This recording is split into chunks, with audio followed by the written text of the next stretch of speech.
You are sitting across the table at a nice restaurant. The food is great. The lighting is perfect.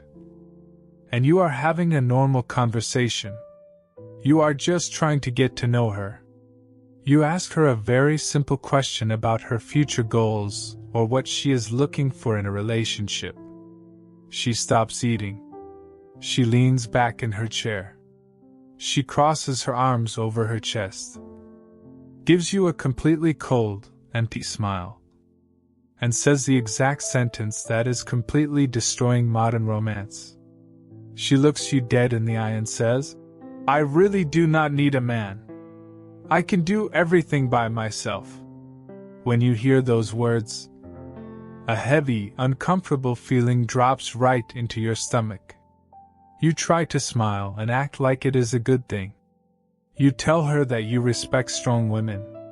But deep down in your primal, masculine soul, an alarm bell is ringing loudly. Before we dive into the dark, hidden truth behind those exact words, I have to ask you for something.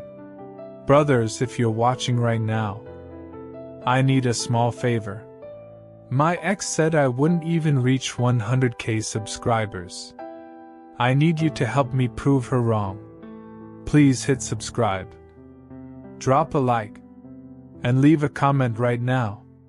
Let's show her what men can do when we stand together and refuse to be lied to anymore. You need to completely understand what is happening when a woman tells you she does not need a man. Society has brainwashed you to believe that this is a sign of a high-value, powerful woman. The internet tells you that you should clap for her and be happy that she is so independent. That is a massive, dangerous lie. When a woman sits in front of you and brags about not needing you, she is not showing you her strength. She is showing you her deepest, darkest fear. She is holding up a giant, heavy shield made of pure trauma. A truly strong, healthy woman who is at peace with herself does not ever feel the need to announce her independence to a man who is trying to treat her well. She just lives her life. But a woman who constantly shouts that she does not need a man is fighting a silent war inside her own head. She has probably been hurt terribly in the past. She probably trusted a weak man who dropped the ball. Or she grew up watching a bad relationship between her parents. Because of that heavy pain, she built a massive brick wall around her heart. She uses the word, independent, as a weapon to push you away before you can ever get close enough to hurt her. But you cannot date a brick wall. And you absolutely cannot build a peaceful family with a woman who views you as the enemy. Let me tell you exactly how this trap destroys a good man. This is a real story about a man who tried to love a woman through that thick brick wall. We will call him Jason. Jason was a great, hardworking guy. He started dating a woman who was obsessed with her own independence. On their very first date, she refused to let him open the car door for her. When the bill came at the restaurant, she snatched it out of his hand and paid for it, loudly telling him that she pays her own way in life. Jason thought he was being a modern, understanding guy. He thought, "Wow, she is so driven. This is great, she will not be a burden on my wallet." So, he stepped back. He stopped trying to be the leader. He let her make all the decisions so he would not offend her strong personality. If a tire went flat on her car, she would not let Jason change it. She would do it herself and complain the whole time to prove a point. Over the next year, Jason completely lost his masculine identity in that relationship. A man is biologically wired to be a provider and a protector. When you take away a man's job to protect and provide, you strip him of his entire purpose. Jason felt completely useless. He felt like a boring roommate, not a boyfriend. And the darkest part of the story is what happened to her attraction for him.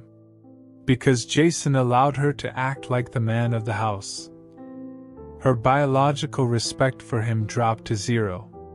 She wanted to be independent, and Jason gave her the space to do it. But women cannot feel romantic, burning attraction for a man they do not need.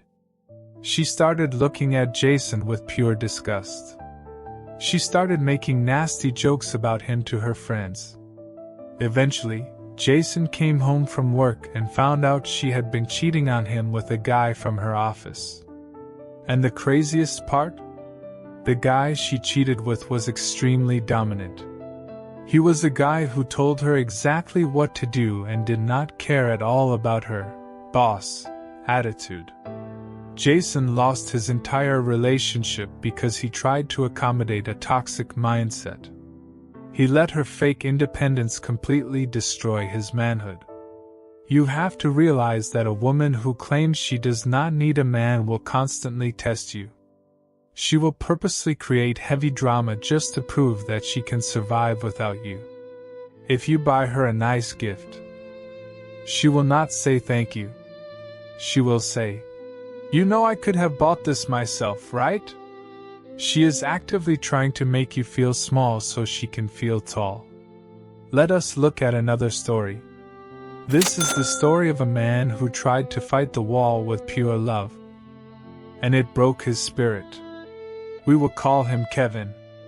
Kevin was dating a woman who made a lot of money and constantly reminded him of it. Kevin loved her, and he wanted to show her that she was safe with him. Every time she got sick, Kevin would bring her soup. Every time she was stressed from work, Kevin would try to rub her shoulders, but she hated it.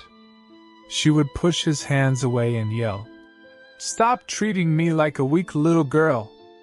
I am fine." Kevin was pouring his absolute soul into a cup that had a massive hole in the bottom. He spent 2 years trying to convince a woman that it is okay to rest and let a man take the wheel. But her trauma was too deep. She started treating Kevin like he was a weak, pathetic dog begging for her attention. The more Kevin tried to be useful, the more she disrespected him. She eventually left Kevin through a cold text message, saying he was too needy. Kevin was not needy. He was just a normal man trying to fulfill his biological purpose. He was trying to be a rock. But you cannot be a rock for a woman who insists on carrying the entire mountain by herself. Now, we must look at the complete opposite. We have to look at how a true, high-value winner handles this exact situation. We will look at a man who knows his exact worth and refuses to play toxic games. We will call him Marcus. Marcus was out on a third date with a very beautiful, successful woman. They were having a great time until the conversation shifted. The woman crossed her arms, put on that familiar cold smile, and said, "Just so you know, I do not need a man for anything. I make my own money and I handle my own life. I am just here for fun." She was waiting for Marcus to argue with her. She was waiting for him to try and prove his worth to her. She wanted him to beg for a spot in her life. Marcus did not smile. He did not get angry. He did not try to convince her that he was a good guy. He slowly put his drink down on the table. He looked her right in the eyes with completely dead, empty, unbothered energy. He spoke in a very calm, quiet voice. He said, "I completely believe you. You are a very capable woman. But I am looking for a partner to build a life with. I am not looking to be a fun accessory in a life you already built alone. If you do not need a man, then you definitely do not need me." Marcus stood up, put enough cash on the table to cover his half of the drinks, and walked right out the front door of the restaurant without looking back. The silence he left behind was incredibly heavy. The woman sat there in complete shock.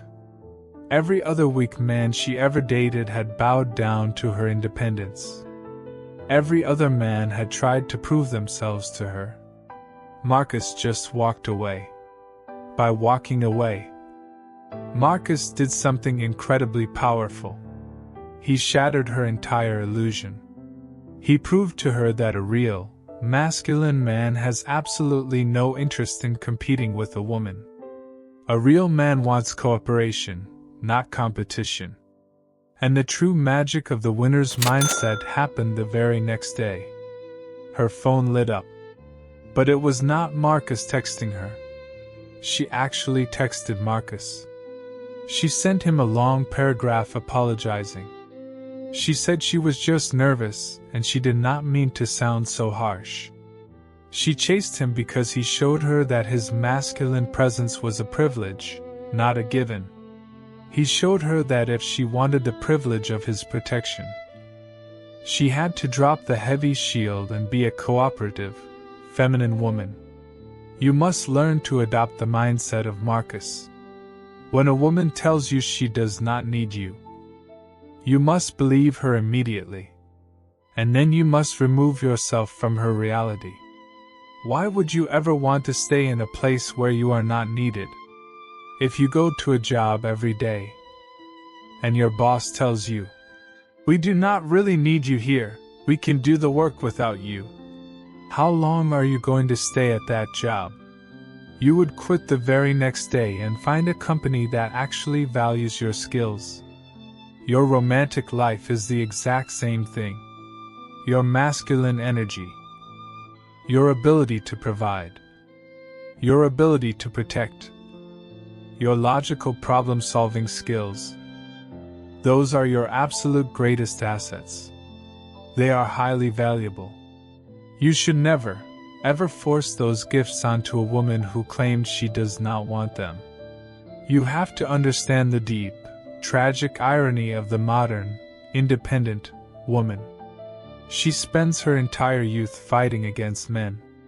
She fights to prove she can open her own jars, pay her own bills, and fix her own car. She pushes away every good, loyal man who tries to help her. And then, when she gets older, and the house is completely quiet, and she is totally alone, she realizes the terrible mistake she made. She realizes that her bank account cannot hold her when she is crying. She realizes that her college degree cannot check the front door when she hears a scary noise in the middle of the night. She realizes that she fought a war against the exact people who were trying to love her. Do not stick around to be collateral damage in her war against men. You are a king. You carry the heavy weight of the world on your shoulders every single day. You fight invisible battles in your mind just to stay strong. When you come home, you deserve a soft, peaceful landing. You deserve a woman who looks at you with deep admiration. A woman who is not afraid to lean on your shoulder and say, "I am so glad you are here, because I could not do this without you." That is true love. True love requires vulnerability. It requires two people admitting that they are stronger together than they are apart. A woman who refuses to be vulnerable is a woman who is completely incapable of true, deep love. Do not ever apologize for wanting to be needed. It is written into your primal DNA. Find a woman who actually respects your nature. Find a woman who creates a space for you to lead. I want you to think very carefully about your own past right now. I want you to go down to the comment section and answer this smart question with absolute honesty. Your story could save another brother from wasting years of his life. What was the exact, specific moment you realized her independence was actually just a toxic excuse to completely disrespect you and cross your boundaries? Did she yell at you for trying to help her with something simple? Did she purposely embarrass you in front of your friends just to prove she was the boss? Write the exact situation down in the comments. Let us expose these highly toxic behaviors so the younger men reading this can spot the red flags on the very first date. Keep your standards high. Protect your peace of mind with your life. And never, ever stay in a room where your masculine strength is treated like an insult. Walk away and build your empire.